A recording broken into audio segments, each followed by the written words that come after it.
Have you ever seen one of those movies where it's the first in a series and you're not sure about it, but you go ahead, continue the series, and the next thing you know, a couple of days have passed? Yeah, that happened to me with the Paranormal Activity series, and it's happening again with the game series of Danganronpa. The first one was a pretty good game, but really weird, and this one just doesn't get any more normal, or at least any less Monokuma-y. But hey, it's time I play Danganronpa 2, Goodbye Despair, and add it to my game list. So, the story of this game, like the first game, you start off by going to your first day at Hope's Peak Academy. Next thing you know, you're in a classroom and a bunny toy is telling you about a vacation, and then, surprise, you're on a beach! This only makes sense, I think, if you played the first game, and even then, no, not at all. No sense at all. But hey, this time everything is filled with hope. You gotta get hope beads and be besties with everyone. That is, until Monokuma, the bad bear from the first game, comes back and starts his usual despair-focused mischief. The killing game starts again, and Monokuma and his bunny sister, Monami, guide the kids on this island paradise through the killing game. You get to interact with all these characters and learn about their stories, and personally, I still think the interactions are really interesting. The characters have really weird ultimate abilities. Sure, there's the ultimate chef and ultimate gamer, but then there's the ultimate yakuza and ultimate breeder, and it's like, high schoolers? But oh well, these characters exist, and you get to learn more and more about them as time moves on throughout the game. Except for the dead ones. Or the ones that killed people who you find in the trials. A lot of the story of this game comes out in the trials, where you try to find the killer as a group. Here you learn about what's been going on in the background a bit, and you get to find out the true feelings of the wide cast of characters. The final trial is where you learn, I would say, the majority of what's going on in this game. However, even though this game is 8 years old, I just never feel right about spoiling the end of a game, so I'll leave that to you to find out. Overall, what I'll say about the ending is a lot of things throughout the game make a lot more sense. Because of all of this, I want to give the story 64 points. The gameplay in Danganronpa 2 is very similar to the first game. Part 1 of the gameplay is the exploration. You're able to explore certain islands in this archipelago at a time, and typically, this involves talking to and hanging out with some of the other students to get closer to them. Pretty standard downtime stuff, but everything gets crazy when a student kills another. Now, instead of peacefully exploring an island to see your classmates, you have to investigate pretty much all of them.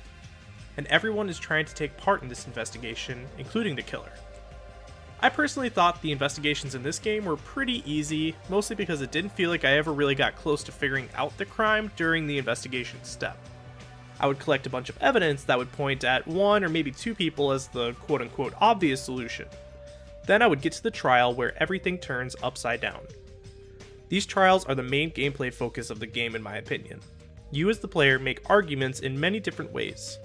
Unfortunately, all of the ways this game has you do is pretty much the same as the first game with a few tweaks.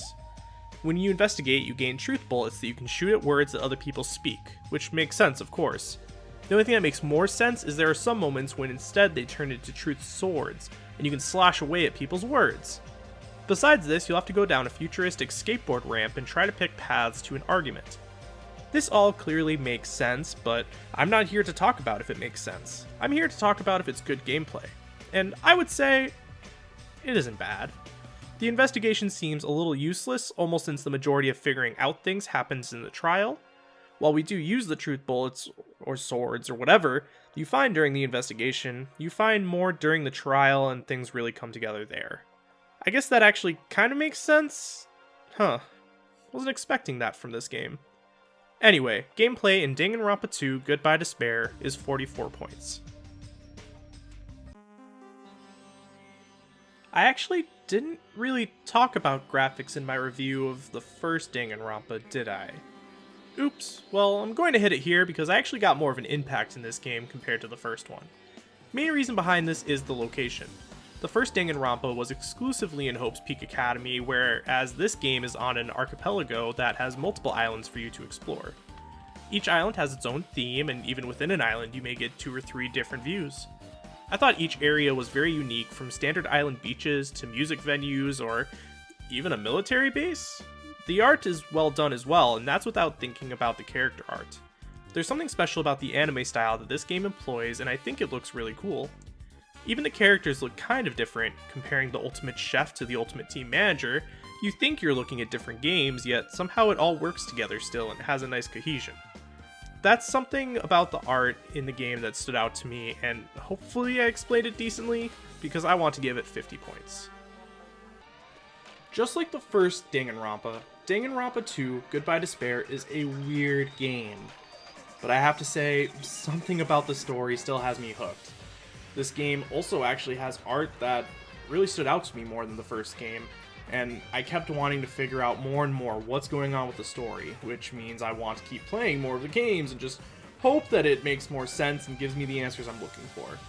Now, with the story at 64 points, the gameplay at 44 points, and the graphics at 50 points, that brings this at a solid 158 points.